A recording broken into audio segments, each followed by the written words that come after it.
오늘 본문을 통해서 인생이라는 제목으로 하나님의 말씀의 은혜를 증거하겠습니다. 종종 저는 CBS 방송 프로그램 중 하나인 새롭게 하소서라는 간증 프로그램을 유튜브를 통해서 볼 때가 있습니다. 새롭게 하소서라는 프로그램은 평신도나 교육자 구분 없이 신앙의 본이 되는 간증자께서 나오셔서 본인의 신앙과 삶에 귀한 간증을 나누어 주시는 재미와 감동 있는 그러한 프로그램입니다. 어느 날 그 프로그램을 보는데 어느 한 목사님께서 패널로 나오셨습니다. 신학생의 필독서라고 불릴 수 있는 자네 정말 그 길을 가려나 등 여러 신앙서적들을 쓰시고 또 열린교회를 담임하고 계시는 김남준 목사님께서 초대 손님으로 나오셨습니다. 그 목사님의 여러 간증 내용 가운데 이런 내용이 있었습니다.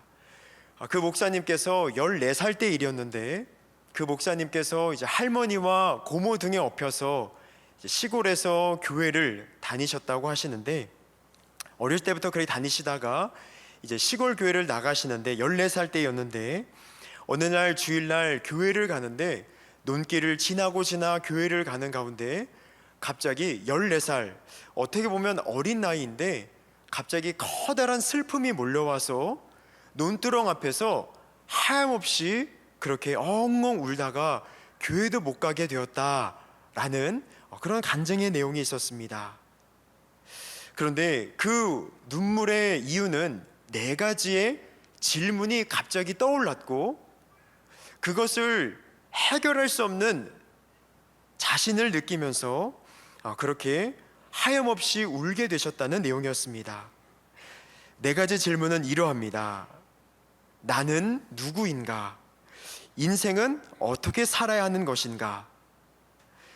이 인생은 나에게 어떤 의미를 갖는가? 신은 정말 존재하는가? 갑자기 이러한 4가지 질문이 문득 찾아오는 가운데 하염없이 그 논두렁에서 엉엉 우셨다는 간증이었습니다. 사랑하는 성도님 여러분 가운데서 혹시 여기 계시는 성도분들 가운데서 방금 말씀드린 이러한 질문과 마주해 보신 적이 혹시 있으십니까? 또는 여기 계시는 우리 자신은 이러한 4가지 질문이 그처럼 우리에게 찾아올 때 우리는 준비되어 있으십니까? 사실 오늘 본문인 이 전도서에 대해서 익숙하신 분도 계시겠지만 생소하신 분도 계실 수 있습니다. 이 전도서는 어떤 내용입니까? 우리 전도서 1장 1절부터 2절을 화면을 통해서 같이 보겠습니다. 다윗의 아들 예루살렘 왕 전도자의 말씀이라. 전도자가 이르되 헛되고 헛되며 헛되고 헛되니 모든 것이 헛되도다. 아멘. 전도서는 이제 고대 이스라엘어 성경으로 되어 있는데 총 대략 한 222개의 단어로 이루어진 어떻게 보면 짧은 내용의 성경인데, 그 중에서 약 40개의 분량을 차지하는 단어가 바로 이 헛되다라는 것입니다. 그만큼 어떻게 보면 1장 1절부터 2절이 전도서의 내용이라고 말할 수 있을 것입니다. 그렇기 때문에 사실 많은 분들께서는 이 전도서를 별로 좋아하지 않으실 수 있습니다. 계속 헛되다고 말하니 누가 좋아할 수 있겠습니까? 그런데 이 전도서는 아주 중요합니다. 그리고 매력이 있습니다. 왜냐하면 솔직하기 때문입니다. 앞선 그 질문에 대해서 솔직한 문제를 제기하고, 그리고 그만큼 솔직하고 시원한 답변 또한 우리에게 선사해주고 있기 때문입니다.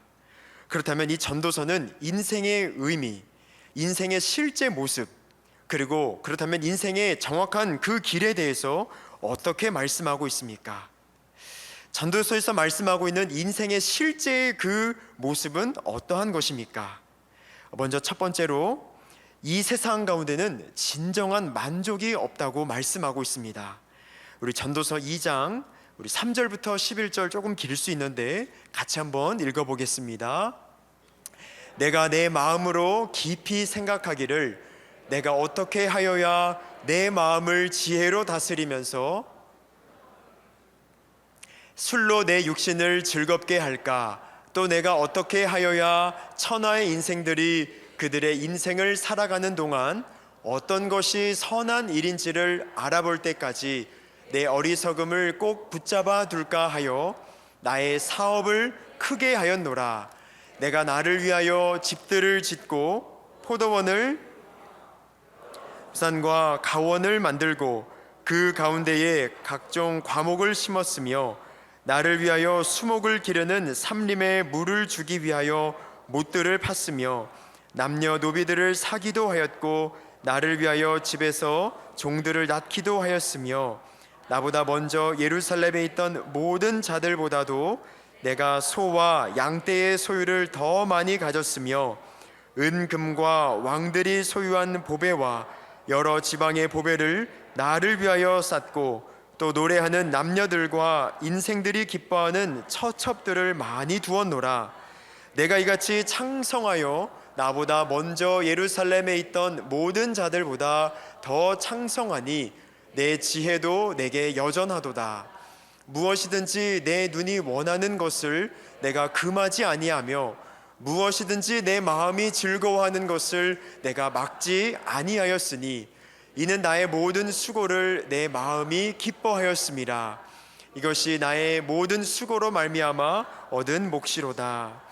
그 후에 내가 생각해 본즉 내 손으로 한 모든 일과 내가 수고한 모든 것이 다 헛되어 바람을 잡는 것이며 해 아래에서 무익한 것이로다. 아멘. 우리 여기서 전도서 2장 1절을 우리말 성경으로 보면 이러하게 되어 있습니다.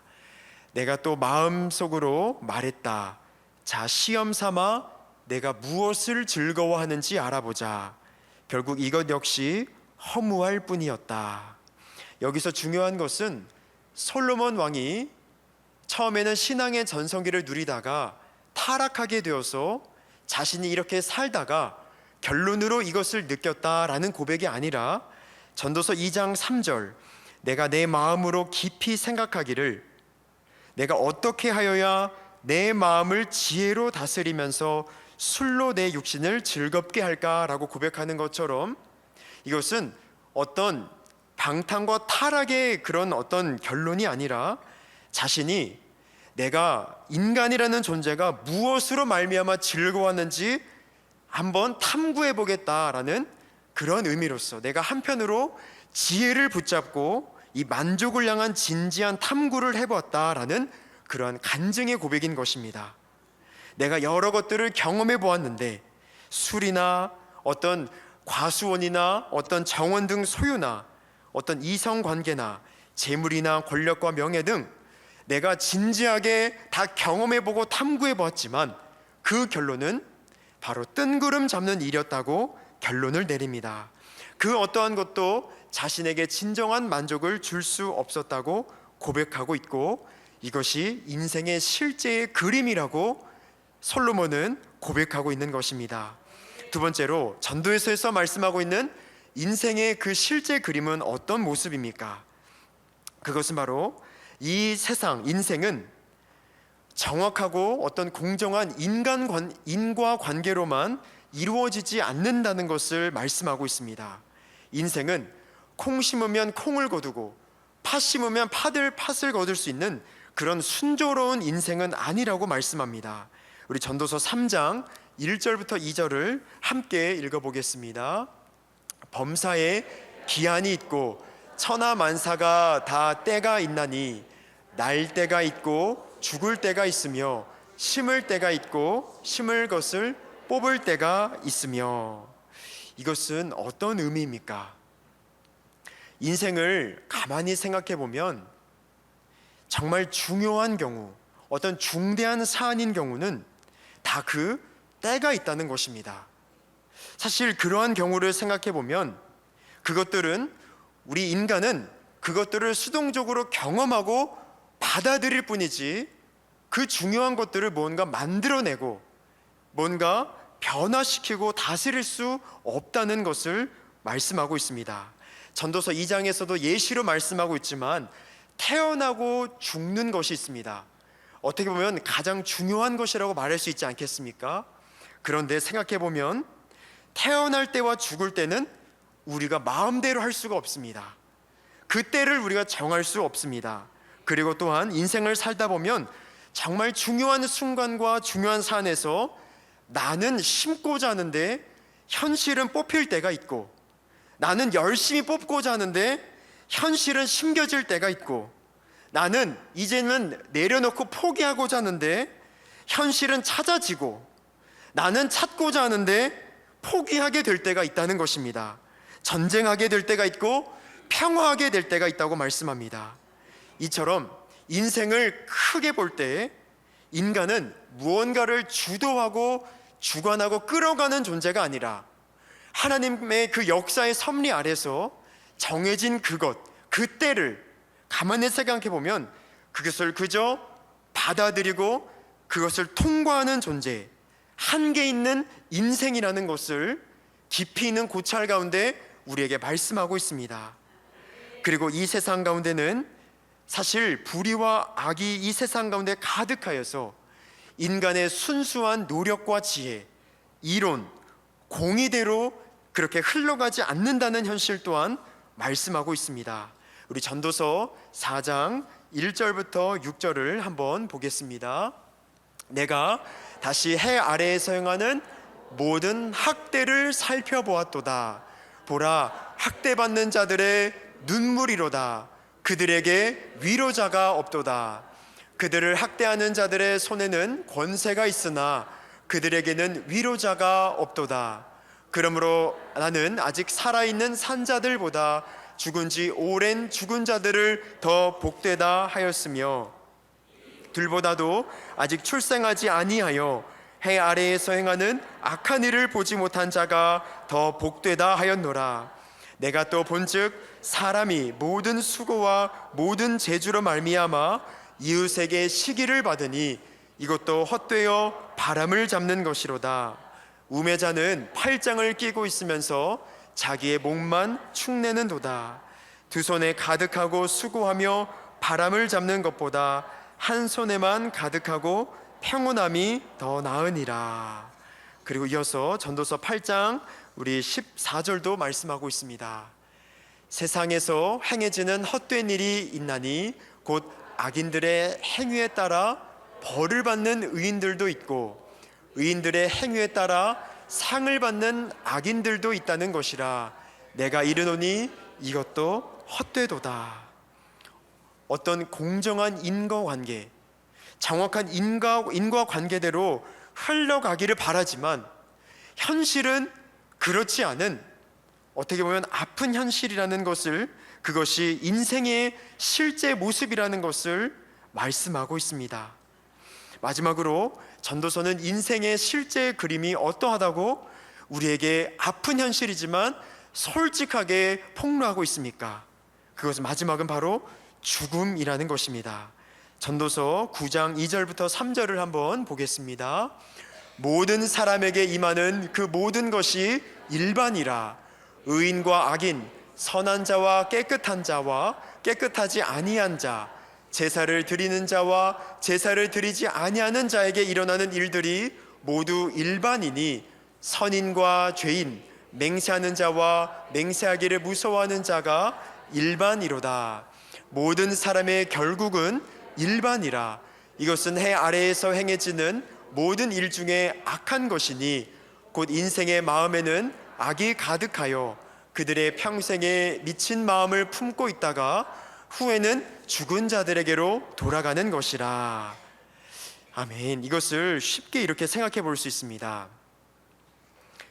이제 돌아오는 목요일이면 11월 16일 목요일 수능 시험이 있습니다. 그런데 만약 이렇게 생각해 보겠습니다.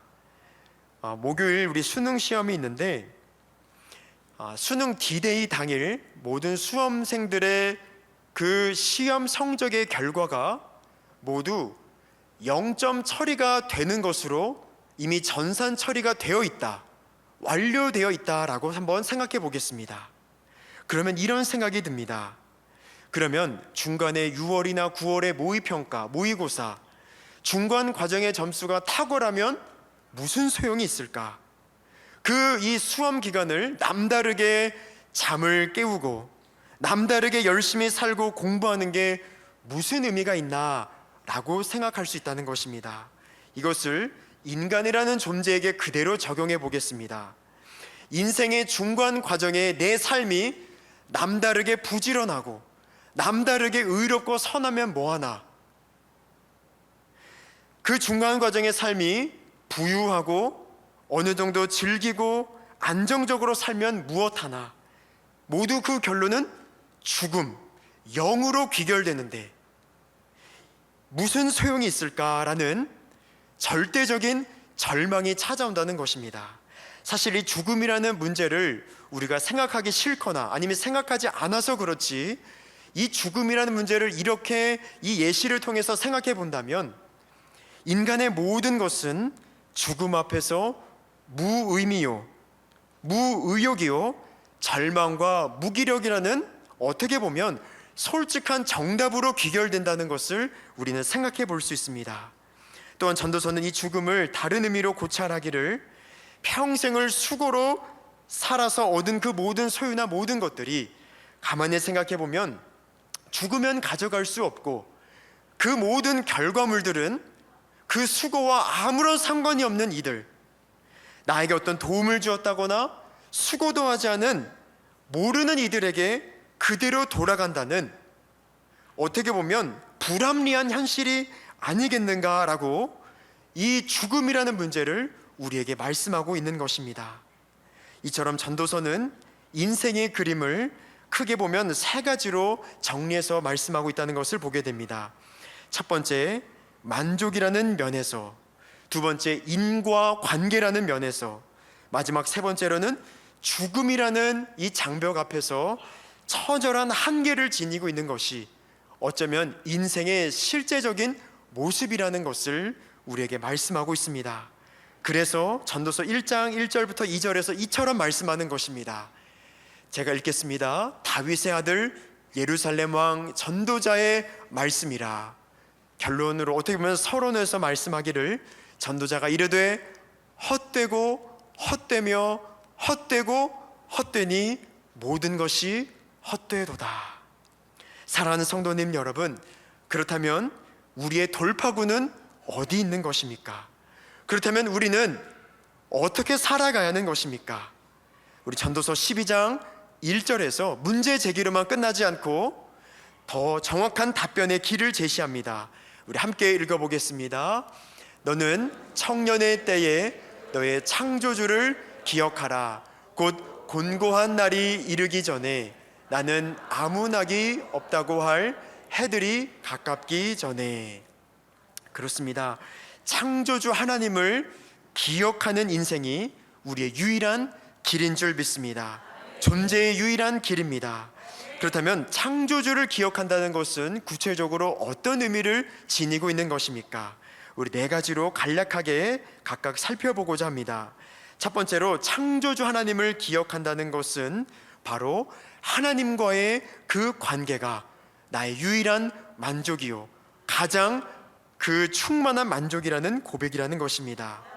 사실 성경에서, 오늘 본문에서 그저 하나님이라고 표현할 수 있는데 왜 창조주 하나님이라고 표현하고 있는 것입니까? 그것은 인간은 피조물이라는 사실을 기억하라는 의미를 그 이면 가운데 전제하고 있는 것입니다. 피조물이라는 것은 어떤 의미입니까?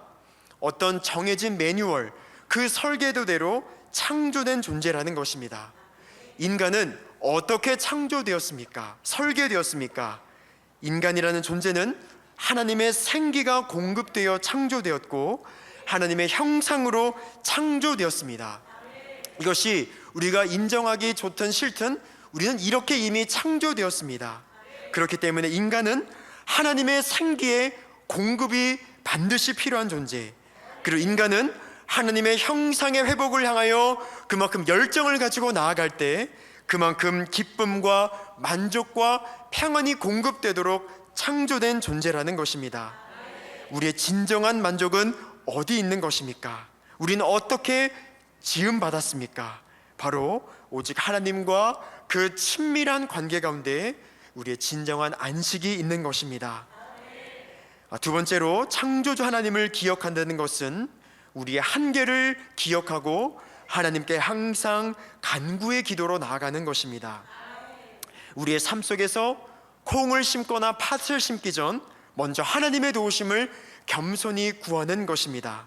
하나님의 인도하심을 구하는 것입니다. 또한 세상의 불의와 악으로 인하여 나의 노력과 수고가 무언가 막힌다고 느껴질 때 하나님께 기도로 나아가는 것입니다. 그럴 때 우리를 최상의 길로 인도하여 주시는 그 하나님의 역사를 경험하게 됩니다. 또한 이 세상의 그 불의와 악으로 인하여 막혀 있을 때 그것조차도 뚫어주시고 돌파해 주시고 그 위로 계시는 하나님을 경험하게 된다는 것입니다.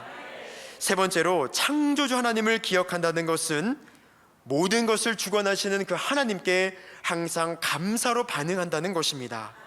전도서 3장 11절을 우리 함께 우리 화면을 통해서 읽어보겠습니다. 하나님이 모든 것을 지으시되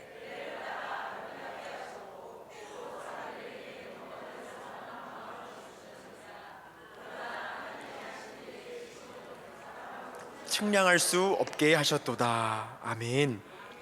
저는 오늘 본문을 준비하고 묵상하면서 새롭게 알게 된 표현이 있었습니다. 우리 3장 11절을 세번역 성경으로 보면 전반부 이러한 문장이 있습니다. 하나님은 모든 것이 제 때에 알맞게 일어나도록 만드셨다라는 것입니다. 앞서서 태어날 때와 죽을 때, 뽑을 때와 심겨질 때 등 인생에 보면은 나는 바라지 않는데 그런 때를 경험하게 될 때가 있는데 그 3장 1절부터 10절까지 여러 때를 예시로 말씀하다가 11절의 결론으로 이처럼 말씀하는 것입니다. 우리 다시 한 번만 세번역 성경 우리 11절 띄워주시면 하나님은 그 이상의 10절까지 그 모든 것이 제 때에 알맞게 일어나도록 만드셨다라고 중간 결론을 맺고 있습니다. 여기서 보면은 제때라는 것입니다. 하나님께서 그 모든 것을 주관하신다는 것이고, 그리고 알맞게 우리 개역개정으로 보면은 모든 것을 아름답게 하셨다라고 고백하고 있는데, 사실 우리가 봤을 때는 지금 내가 경험하는 이 상황과 여건과 이것이 돌로 여겨지지만 하나님께서는 분명 빵을 주셨다는 것입니다. 아름다운 때를 우리에게 허락하셨다는 것입니다. 모든 것이 제때에 알맞게 아름답게 일어나도록 만드셨다는 것입니다. 이처럼 이것을 고백하는 신앙, 이것이 곧 창조주 하나님을 고백하는 신앙인 줄 믿습니다. 선하신 하나님께서 나에게 모든 것을 제때에 알맞게 지금의 나를 인도하셨다, 나에게 이것을 주셨다 라는 이 신앙의 고백, 이것이 바로 창조주 하나님을 기억하는 고백이요, 또한 이처럼 미리 감사로 믿음으로 선포하고 나아갈 때 내가 겪고 있는 이 상황과 이 현실의 그 의미까지도 해석해 주시는, 더불어서 그 의미의 해석까지의 의미도 주시는, 은혜도 주시는 그 하나님을 경험하게 된다는 것입니다. 마지막으로 창조주 하나님을 기억한다는 것은 바로 하나님의 선악간의 심판을 항상 기억하는 것입니다. 우리 전도서 12장 14절을 우리 마지막으로 보겠습니다. 하나님은 모든 행위와 모든 은밀한 일을 선악간에 심판하시리라. 아멘. 저는 오늘 본문을 이렇게 묵상하면서 전도서 1장부터 12장까지 이렇게 쭉 읽고 나서 하나님께 개인적으로 기도하면서 여쭈었습니다. 하나님, 제가 이 전도서를 통해서 또 이 설교를 준비하면서 저에게 무엇을 말씀하기를 바라십니까? 그런데 제 예상과 달리 하나의 그 질문이 떠올랐습니다. 그것은 바로 제시나, 너는 인생을 살아가면서 인생 속에서 너는 도대체 뭘 바라니? 너는 무엇을 바라보고 살아가고 있니? 무엇을 그렇게 얻기를 갈망하니? 라는 그런 질문이 있었습니다.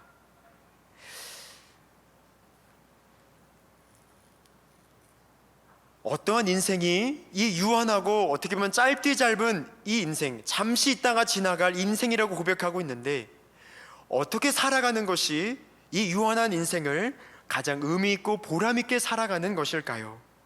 그것은 바로 우리의 짧고 일시적인 이 인생이라는 이것을 영원한 하나님의 나라와 연결시키는 것이 가장 지혜로운 인생이라는 생각이 들었습니다.